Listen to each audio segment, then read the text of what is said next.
Paintball podcast brought to you by 1023 Sportswear and Southwest Paintball in Bayfield, Colorado.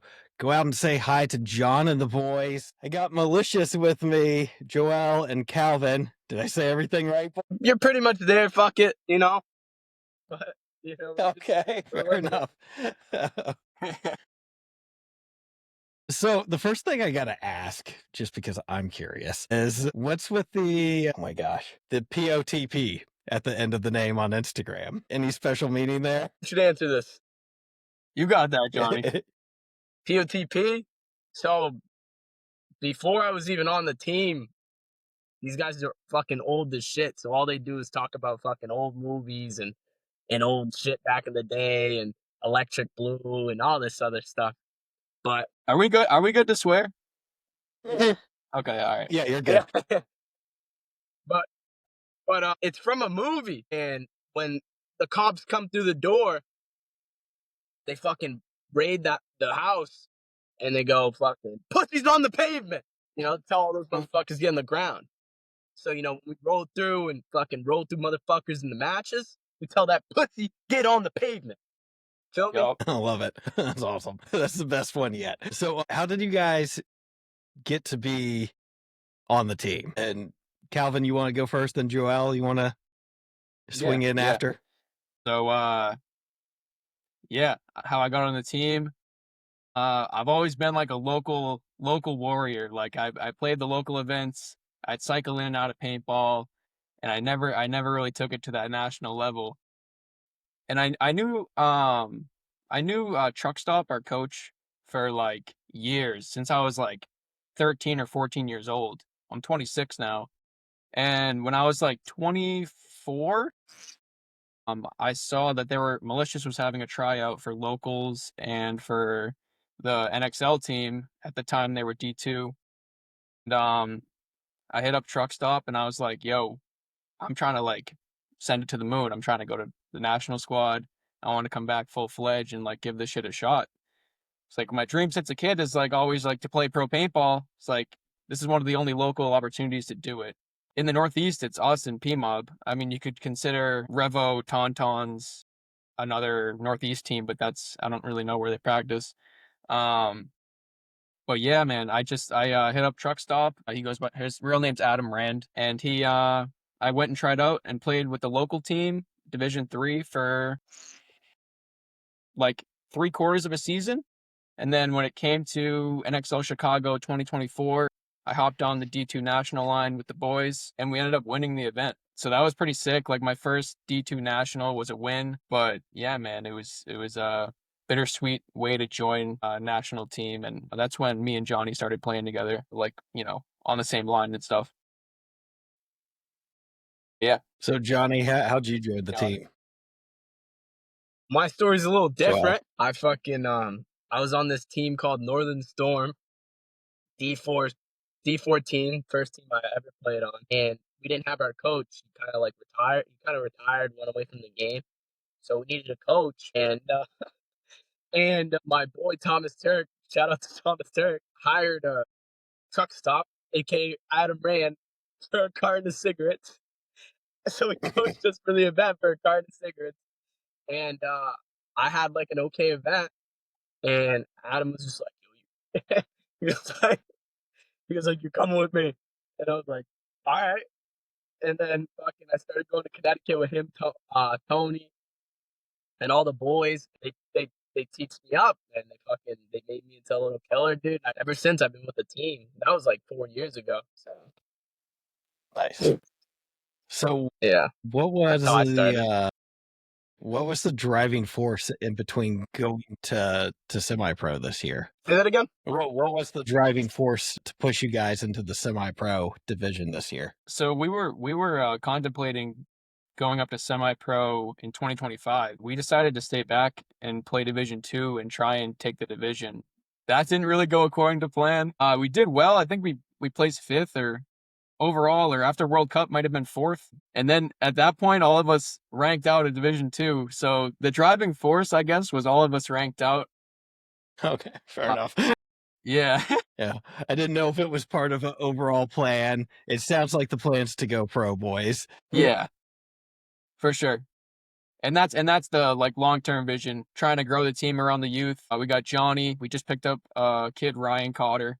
He's like 15 or 16. Kid's a killer. And we're trying to build the team around the youth. Eventually, yeah, the goal is to go pro. So, how do we feel the first event went? Johnny? Obviously, not as good as you guys want, but like first event in semi-pro can be rough. So, What'd you think, Johnny? First event, man, not what I wanted.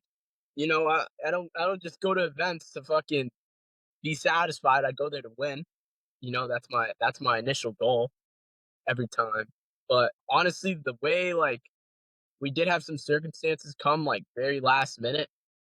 Like everybody knows that Tommy was on Malicious for a while and he left, you know. He got a better offer somewhere else. And you know, all love to the kid, you know, do whatever is best for you. But he left last minute and we were just all scrambled all around, like just messed up, not knowing really where we were gonna be, you know. But for like how we performed that first event, it didn't surprise me because I felt like we were good. We practiced at NR that weekend, and even though it was a little rough for us, come Sunday we were dialed. Like I was like, we're not just going to the fucking event to just be there. We're gonna compete, you know. no, well, I liked how the first event went. I feel like it's only up from there. nice. Yeah, I mean, when I look at you guys, I look at a team that they're here to win events, not have a semi-pro experience, right? Yeah, exactly. Yeah. I mean, in terms of like first semi-pro event, yeah, man. I mean, our main goal, like Truck's goal was like make Sunday. Like that's gonna be our standard now, just make Sunday. And we did that the first event. Unfortunately got knocked out in the first round again. Shut up, we're trying. But you know, it was like it was a close match, you know, we're right there. A couple of things swing our way and we would have had the match. It came down to penalties really. And shout out to Shut Up, we're trying. Great team. But yeah, man, it was definitely neck and neck. I'm not satisfied with the way it turned out, but it showed that, you know, we definitely left a footprint. We're definitely not there to fuck around. And we're serious about it, you know? We're like hungry. Nice. So, where are we practicing out of these days? So our home field is Boston Paintball, Maynard. Okay. They actually just opened up on Easter weekend. So it gets a little rough out here in the winters though. We have to go down to Matt's Outback. That's in Connecticut and they have heated pits. Nice. Yeah, that's kind of our thing in the winter. The only indoor field is I think Providence Indoor. Johnell might know a little bit more about that. Yeah. Providence Indoor, aka the dojo, aka where the general lives. You don't know who the general is? Peep the Instagram. You see videos of him. He's a G. But yeah, that's the dojo up in there, up over there in Rhode Island. That's where you go to be a black belt. Only black belts come out of there. Elite forces. I'm better if you're paying that toll both ways. Yeah. For real. Avoid Rhode Island at all costs. But so, are you both like New England, Boston, born and raised, or where are we from? Like, did we find paintball in New England? Yeah, yeah. I was born in Boston. I've pretty much lived my whole life in Stoneham. It's like an offshoot suburb of Boston. And yeah, this is where I learned paintball. Like my first time, it was at Boston Paintball Everett indoor, like my 10th or 11th birthday. So from there, it was like, where can I get more of this? Where can I get more of this? And then I just kind of showed up to the local fields, and then you kind of get a taste of like who's around, like what the scene's like. But yeah, man, like this is my stomping grounds for sure. A lot of nostalgia at these fields around me. And yeah, it's where I grew up and started. Nice. Yeah. Yeah. For me, I'm I'm from the South End, so I grew up in Boston. I went to high school in Boston, but I moved to Canton, which is kind of like a suburb of Boston. And I found paintball in Boston. My dad took me for my 9th birthday. I went, me and my brothers. I shot my brother, fucked him up, and that's what really made me want to go back. Like, fuck that. and All it right. was so much fun. But yeah, I found paintball in Boston down here. Okay. It's awesome. Boston's had like a great scene for ever, I feel like. So when did you guys first start taking like this thing serious? For me, it was a very distinct moment. It was well, obviously, I was young. I was maybe like 12 or 13, watching those old HK videos, 2012, 2013, the prime time, like HK videos. It was I was obsessed. It was all I'd think about, tapping my pencil on the table in school, fucking, you already know. And I just went out to play. At that point, I was just playing open play. I had like a E-Tech, and I was starting to take it a little bit more serious, but just on more of just a still casual level. And I was there, and there was someone who worked at Boston Paintball who was playing on a local team, and he was like, "Yo, you should come try out for this team." And I was like, maybe I don't really have the money, yada yada. And yeah, man, he ended up giving me a bag of paint, so I had 500 paintballs to try out. Yeah, not a lot, few loaders. Yeah, and I ended up making that local team. It was preferred mob when they were D3 and D4. Okay. And yeah, I grinded with them for a bit, and I started playing my first like actual local tournaments, and started to get a taste of winning in that podium. And once you get a taste of winning in paintball, and you're bunkering people, and you're vibing with the boys, you get a taste of real like camaraderie with the guys. Like, it's just a feeling that you're chasing forever. And I just kept going with it, man. So like that's kind of where I finally like put my foot down, and I'm like, all right, I'm gonna jump into this thing like full fledged, start playing tournaments, and like take this thing serious. Start actually like practicing. Nice. Yeah. Yeah. For me, I started taking it serious the first combine I went to. I went to Boston Paintball Combine with Pat Kraft Jr., Ryan Greenspan, Nick Sloviak when he was on X Factor, and Tyler Harmon when he was back on Dynasty. And I went to a combine over there, and then I got picked up from that initial team I was talking to you guys about, Northern Storm, and I started going to paintball every weekend. My parents asked me, "Where are you?" At 7 in the morning because I just left the house. Somebody just picked me up. But yeah, that's when I really started taking it serious. Nice. So tell me about like the local scene. Obviously you guys aren't playing much of it anymore, but give us the lowdown on the local events and stuff. The local events. We got two big series out here. We have the NEPL, NEXL, which is the Boston Paintball series. They do D3 and D4.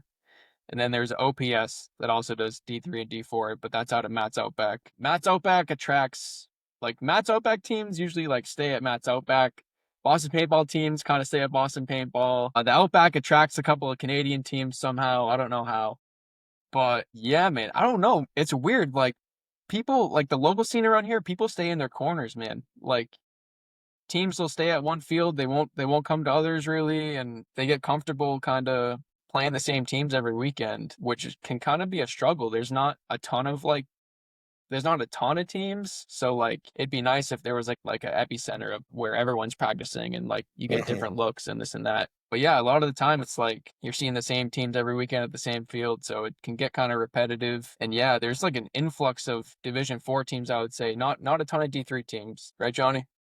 Yeah, there's a few D3 teams, and people like honestly, in a lot of the leagues, there's only so many like, dedicated people, and all the dedicated people they only really play nationals. Everybody who like plays the locals, you're either like a really old guy, got wife and kids at home, and don't really have much time for the game, so you're just trying to go to the fucking local events and maybe get a medal or something. Shouts out to a lot of guys, Shouts out to them. It's just like Man, Joel, some you people are just half you some really people are hitting on us old half-assed, some folks, huh? people are in there. I'm gonna keep it a buck. What is Militia's like mentality as a team? Like, are we an attacking team? Are we one of those smart controlled teams? Like, what do we feel like the soul of Malicious is? I'd say I'd say attack, like playing off the chaos type of shit. Like that's when we win. We always win when some chaotic shit happens. Someone goes stuff someone, like someone has a crazy play. We play off of like little tiny moment increments that sway the match. I wouldn't say we're like a control team like the newbies or like, like kind of the teams that play pocket and this and that. It's not really our forte. We're kind of just like we're kind of headstrong, attack. And I mean, I think that's where we do best. I'm gonna definitely So have to who's agree with who's Calvin. the first one? Go. What'd you say? I agree with Calvin. We're definitely just like we almost play like Russian Legion ball. Like we're just gonna go. We're just gonna go. And even if you fucking shoot us off the break, best believe we're still gonna go off the break. Even if you shoot us again, like we're just like Chuck Stop is always like go go go go go. And he makes a play, and he's the boss. He whips us into shape. Yeah, he's old school. Rap and go, rap and go, rap and go. Like, yeah. It's the old style's now the new style again. It's hard to argue with the Russians, right? Nah, exactly. Yeah. Always zone, huge about zone control. Like he wants, yeah. That's Truck's like biggest thing is zone control, I would say. But we're not great at it. I'll tell you that. Zone control, finding the ice, finding the ice. Get bored too easy. AKA the Finding widest, the ice. Yeah, AKA that's the huge. widest guy. Yeah. Nice. So who's the first one to try and stick a guy on the team? Right? I'm gonna rebuttal Kyle. that. I'm gonna put Kyle Correa. Kyle Correa gets my fucking vote. Kyle Correa. The angry ginger. Yeah. Yeah. Gets my fucking vote. Kyle's a seasoned vet. He's been playing nationals for a long ass time. He played on the Base 8 Bandits, P-Mob, the Hurricanes. Like when there's chaos on the field, Kyle, like when there's a ref going in to check someone, Kyle's right there to stab the kid. Like he's a fucking demon out there. And he's, he ain't even like young or even quick. And he runs like Woody from Toy Story. But he's just going and stuffing kids. And like he gets hyped off it too. Like he'll go stuff a kid. Like we'll win the point. He'll go to their pit, dude. He'll do the Nicky Cuba. Boom. Throat chop. Little night sucker. Exactly. Yeah. He'll do the night. Who's outside of going to stab someone? Who's the like best player at causing chaos on the team? Johnny. It's definitely Johnny. I mean, he's always in their shit or yeah. Give me on the field, then give me off the field. Yeah, it's you, Johnny. Yeah, I'd say it's Johnell. Johnell's probably causing the chaos on the field and off the field. I think you've grown into be that type of guy. But okay, well, Johnell's definitely on the field. He's always in people's shit. He's making it a nightmare for the other team. And there's some points where you won't see Johnny will dive into snake. You won't see him for a few minutes, and he'll just be on the other end of the field. Like that, he's that kind of player. Like I don't know, Johnny, who causes the most chaos off the field? I have to go Tony Kearney. What? Have you ever seen Tony Kearney get frisky up the middle, dude? Tony Kearney is the anchor of the team, dude. One time, I forget what event it was. It was either Ohio or Texas. Tony Kearney, when there was a W in the 3, it was a little W. It's hard for Tony to be on his knees all day. Yeah, but he was there for at least 15 minutes. Tony got frisky, fucking started Jedi mind tricking the dude, telling him fucking, oh, I'm looking this way. Shoots the guy that was fucking crawling. Then goes and dunks the kid in fucking Dorito 1 from the 3. He went from the 3, shot the kid in the snake, then dunked the fucking kid in Dorito 1. And Tony comes through when we need him. When we need him mentally, on and off the pits. He's just always there, dude. Yeah, nice. That's true. Well, I remember that.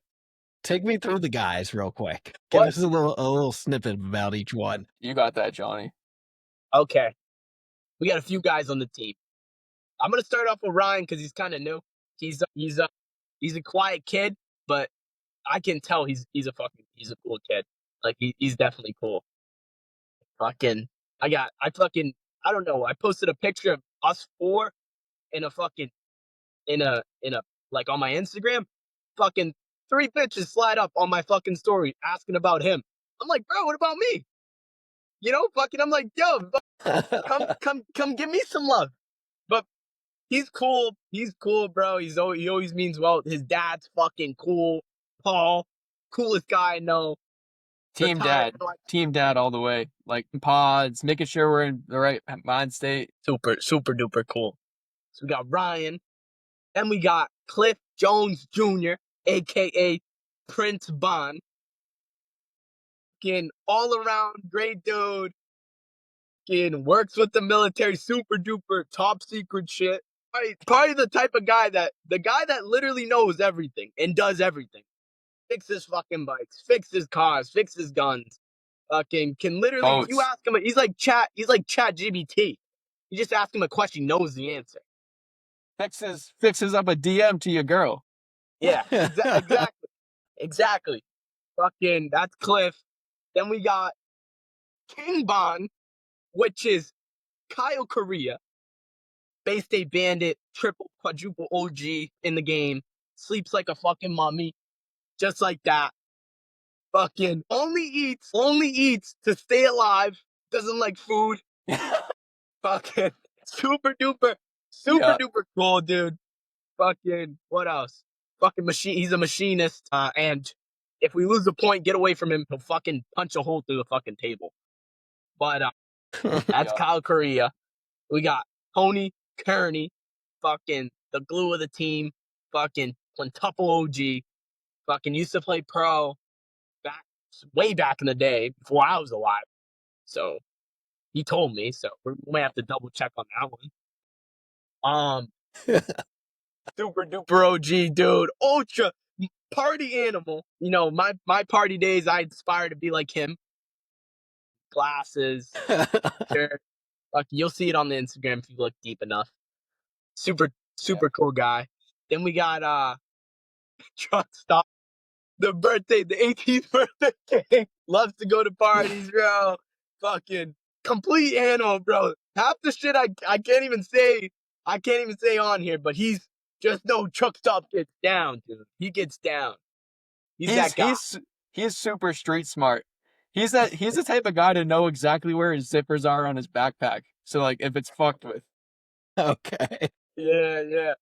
And we got Cliff. Who else? Connor Walsh. Fucking European pro. Used to play pro back in the day with the Droogs. Ultra cool guy, dude. Walks everywhere barefoot. If you ever see a barefoot, yeah, that's him. That's Connor. So how'd you pick up Connor? Is he a local dude or did he move over here? No, he lives down here. He just used to play pro. Okay. Yeah. In Europe. Gotcha. Who else? Well, what about the pit staff? How are they coming in? You got anyone that normally is with the squad every event, or does it change every time? Changes every time, but we do have one constant, and that's Paul Cotter. That's Ryan's dad. Like I was saying, like super cool guy. He's one of those people that just helps, wipes you down, fills pods, fills your pack, make sure you're good. So he's in the pits now, which is like I'm super grateful for that. Other than that, like before Paul, it's a fucking nightmare. Like sometimes even the players would go run pods. Yeah. And then you're playing the next point. Pit crew. Yeah, or we'd hire people too. Like sometimes you see the kids running around the nationals and they want a pod run, so we hire them, but nothing like structural at all. Just like, getting paint 10 minutes before the match, kind of doing it, everything kind of last minute. Gotcha. Yeah. Oh shit. We can't forget about Chan. Sorry. Can't forget about Chan. I knew we were missing somebody. Yeah. Chan, fucking down to earth guy. Probably the nicest guy you ever meet, bro. Only means well. And he's an absolute killer on the field, dude. He's probably the fastest guy on the team. Either between him and Prince Bond. Yeah, very fast. So what is do you guys have like a team ritual before a match? We always, so actually we started one. We started hanging we were talking about him earlier, the dojo from Rhode Island, the general. We have one of his jerseys. We started hanging it in the pits. Okay. That's one ritual. I think it's going to continue too. And then also we have like a team huddle, and we always say POTP, pussies on the pavement. But like prior to saying pussies on the pavement, like Tony usually has some crazy fucking speech like, all right, like what's how's the speeches go, Johnny? He'd go like, all right, fucking, are we doing the fucking or are we getting fucked today? Who's doing the fucking? He'll be like, let's He fucking goes, hurry up so we can go to you got a Tsushima. 10 out of 10 right in front of you. Yeah, yeah. You got a 10 out of 10 right in front of you. What are you gonna do? Just stand there? That type of shit. Tony's off the cuff with it. Yeah. What about you guys individually? Do you like have your own personal ritual or like a piece of gear like you normally have with you or something like that? Like that's just special to you? Yeah. I'd say it's a Flying Skulls headband I got when I was like 15, and I've had it sewed up. My mom sews it up every once in a while because it's pretty ratty now. That's my lucky gear. Other than that, I don't know. That's a good one. Yeah. If you ever been BJ's, it's a chain fire prime rib, but they have a drink called the Duck Bowl. I took the bowl from BJ's and I put it in my bag. It's been with me every single event, and I have the rubber duck inside the bag. So anywhere the bowl goes, I go. If the bowl's not in the bag, you got a problem. Yeah, this is true. I love it. That's awesome. What's been one of your like funnest memories with Malicious? Man, funnest memories. The Chicago win was sick. That was like a good memory, like at the field, this and that. But I think like we like have a lot of fun off the field too. Like, and that's one of the things about Malicious that like people only see part of is like the off the field connection is like where it's at. Like, I think one of my funnest memories was like fucking going to the strip club with the boys, and like seeing my coach in his element. This was before he was married. This was before he was married. Just so Hasn't happened since. has not happened since. And yeah, that was a time. One of my favorite memories, it was the event in Vegas. It was when Tommy was on the team. I don't think Calvin was on the team at that time. This is when I was fresh jet. No. This is when I was very, very gullible. So we were walking at 1 a.m. Tony goes, jump off the bridge into the water at one of the fucking hotels. I said, No. why was it? What are you saying? I'm not gonna do it. Fucking jumped off. 5 minutes later, jumped off the fucking bridge. Almost drowned. But that was like by far like the most fun, like most electric thing. I was like, damn, bro, I'm alive.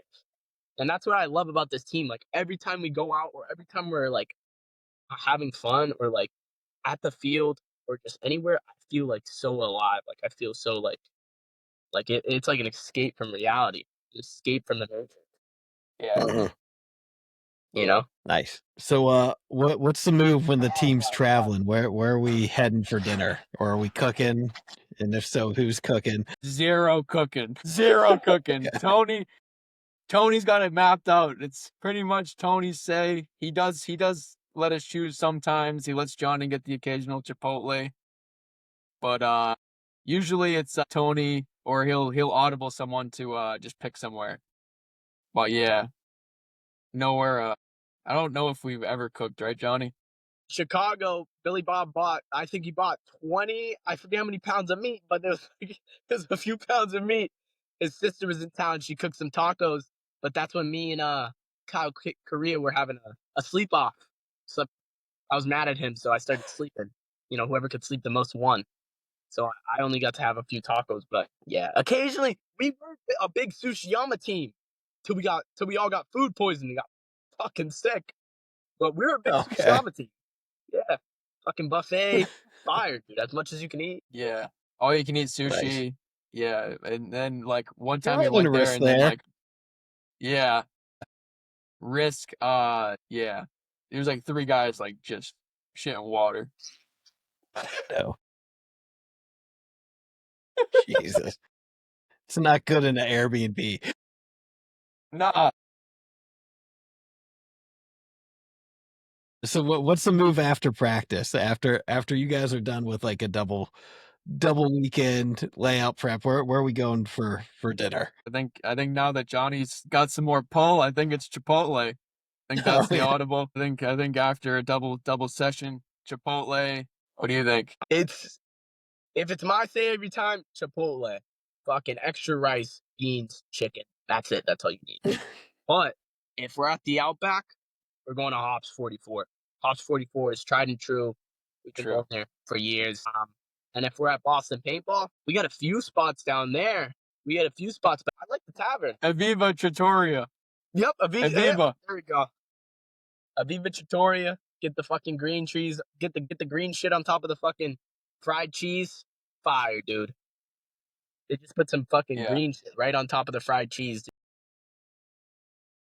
Yeah, I think it's parsley. Nice. Maybe, huh?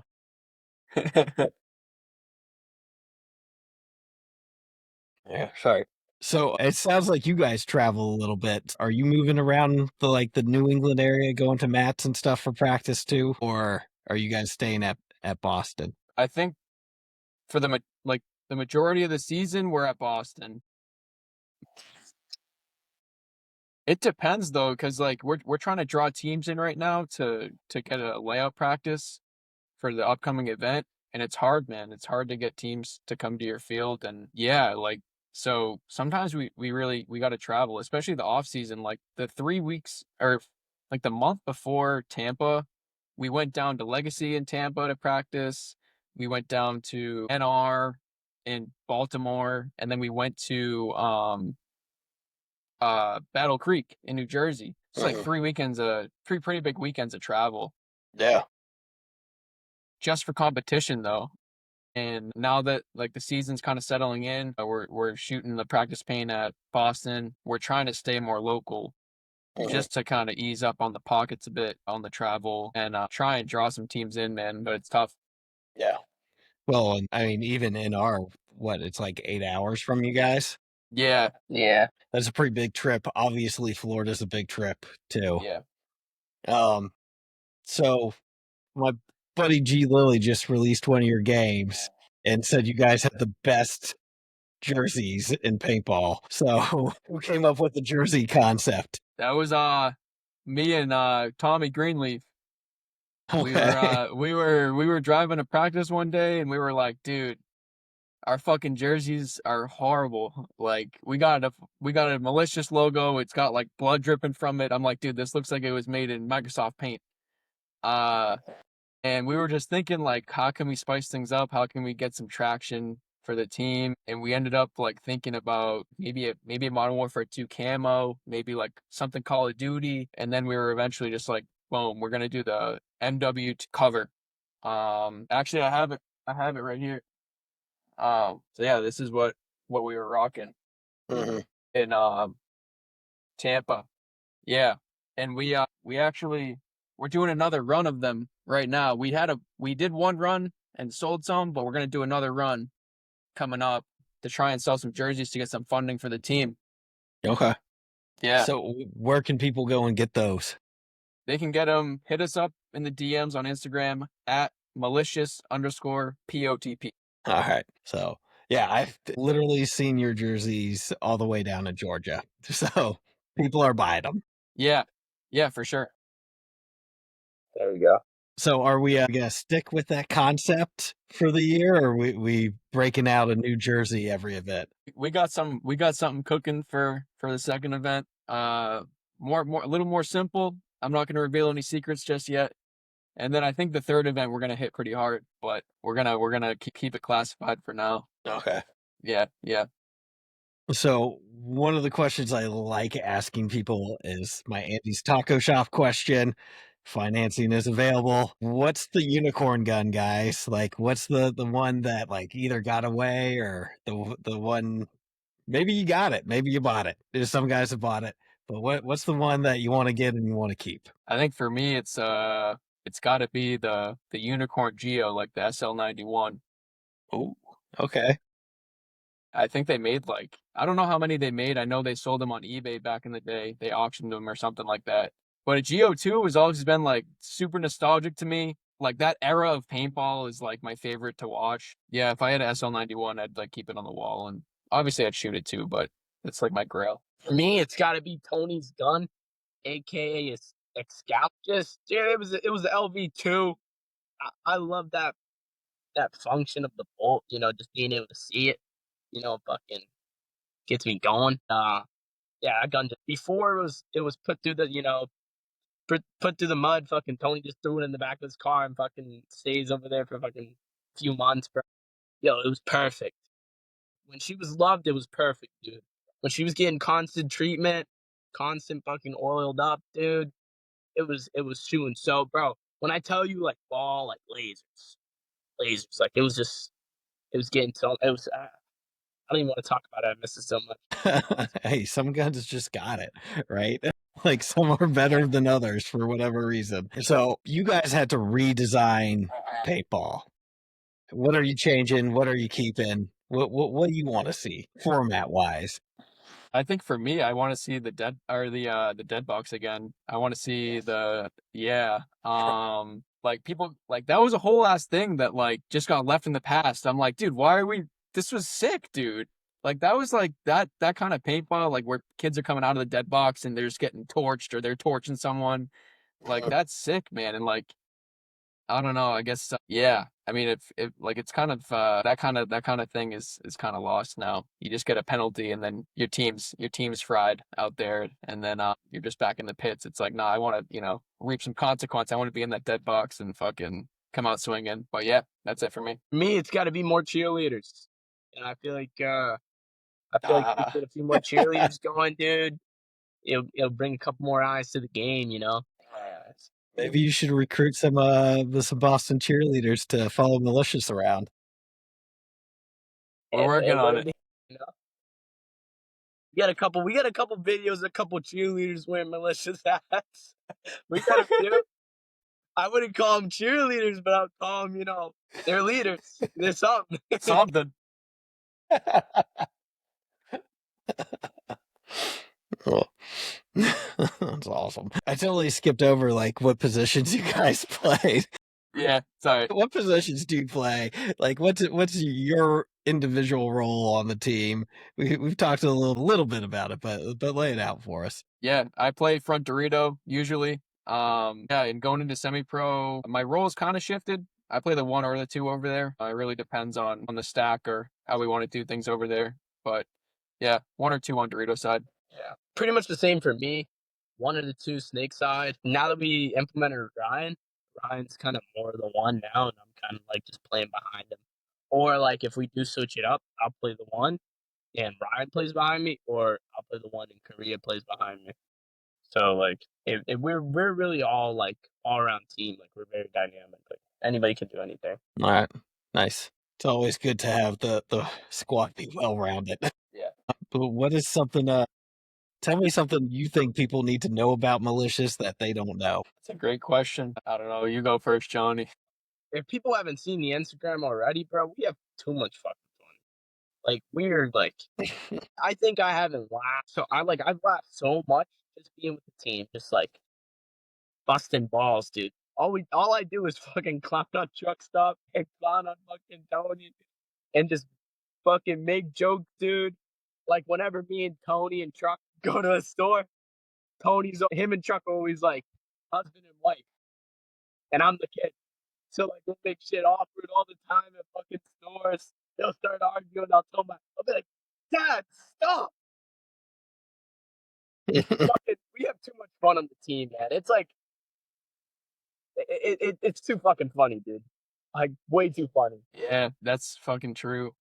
What's one thing that they should know? Yeah, I guess we're just a group of fucking people trying to make something with paintball. We're just kind of these homegrown, no like heavy sponsorship, no crazy like funding. We're kind of just ground up trying to do this thing, paying out of pocket. I don't know. I don't know what the word is for it. Kind of raw, Okay. living dirty.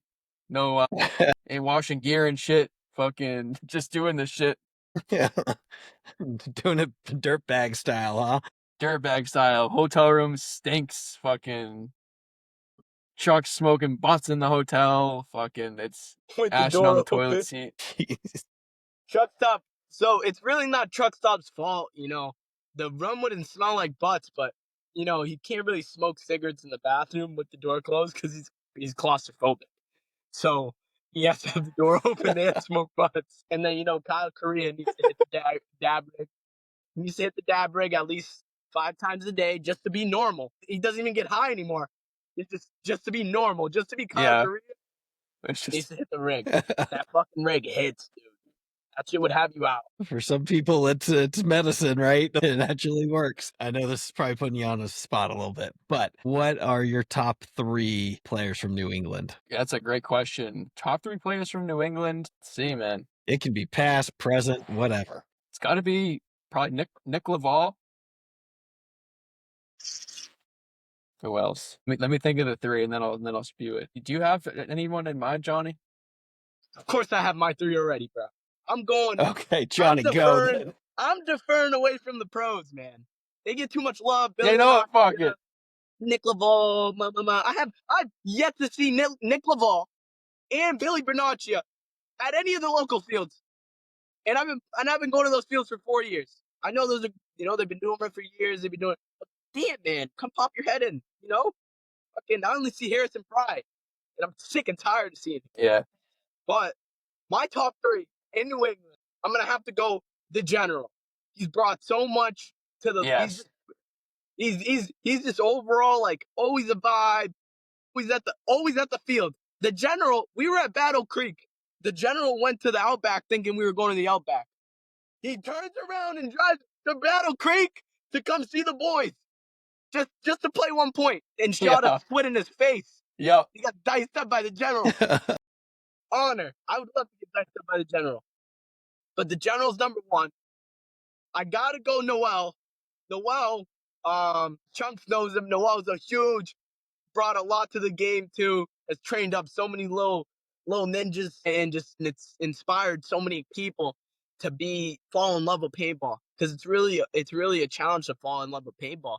Because you'll be in certain situations where you're playing with a bunch of randoms and nobody's protecting you. You're getting up the field, you're getting diced up in your back, and you're fucking you're fucking losing your shit, dude. Yeah. You're getting shot up, dude, and you don't want to play paintball no more. But Noel's always been there, always the cool guy, dude. Always down for whatever, dude. Just super cool guy. And then, last but not least, I hate that he moved away, but he's still part of New England. Tim Martin.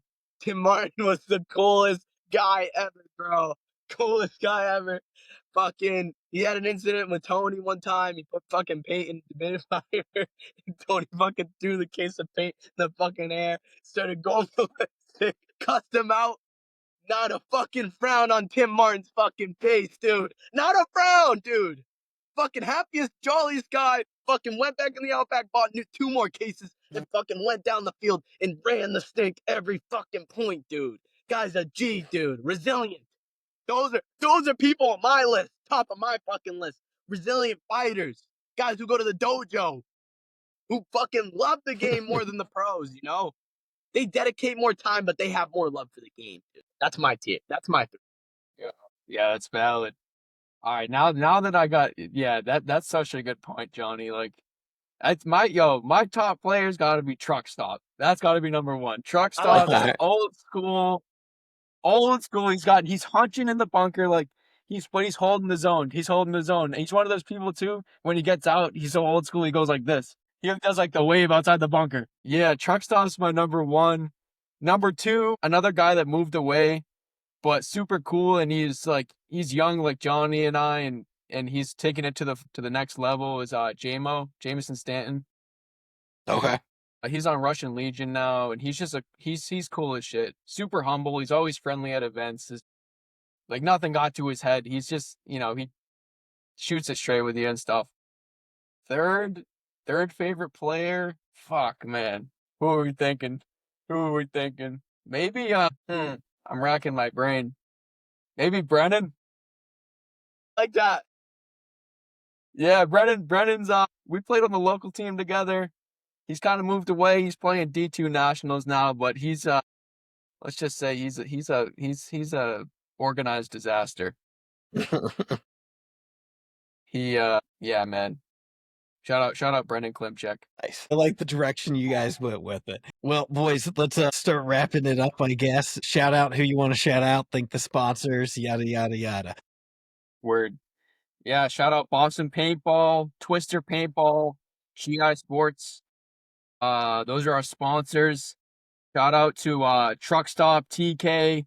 Shout out Freggie. Yeah, Fred. shout out Mr. I think that's it from me. I got some for you guys. Shout out, right? First, we're gonna shout out Dylan Bellotti, fucking Bostonian. Shout out Bean Shooter, another Bostonian. Shout out fucking Cork GMC, Cork Works. My boss sent me some money to go to France for Team USA. Fucking G, dude. G. Who else? I just gotta shout out the boys, bro. I got so much love for the fucking team, dude. So much love. Every day, some days because I'm really catching the fumes, as what Chuck would say. Car fumes, perfumes. You know, I'm really catching the fumes, man. I'd be waking up late for practice. I'd be showing up late for practice sometimes. But if I didn't have so much love for the boys on the team, dude, I would have definitely took a few gap years. Like, I would definitely slow it down. But I got so much love for the boys, and I love being around with the team and just like going out on events, bro. Talking to Tony, talking to Truck, talking to Calvin, talking to everybody at the field. Like, you learn so much, and you just like you build like a bond and like a brotherhood with these guys. Anybody on the team, dude, I would kill for them. I would do unspeakable shit for them because I have so much love for the boys, dude. Like, like I'm doing a bid, not a long bid, but I'll do a bid for some of these guys. I'm not doing life, but I'll do a bid. But bro, I got so much love for the boys, dude. Shout out to the boys, dude. For real. Shout out to the boys. Shout out to Kyle Correa. Needs his love. That's about it, though. Shout out. Oh, the general. Sorry. That's not least the general. Yep. He's got to hear it. Nice. All right. Well, with that, we'll put a cap in it. So you guys got to hang out, but everyone else, we'll see you next time on the Planet Paintball podcast. Thank you, boys. Thanks for tuning in to the Planet Paintball podcast. We hope you enjoyed today's episode. Whether you're out there grinding in the divisional pits or chasing dreams on the pro stage, remember, it's all about the passion, the hustle, and the love for the sport. Until next time, keep grinding, keep growing, and we'll see you back here on the Planet Paintball podcast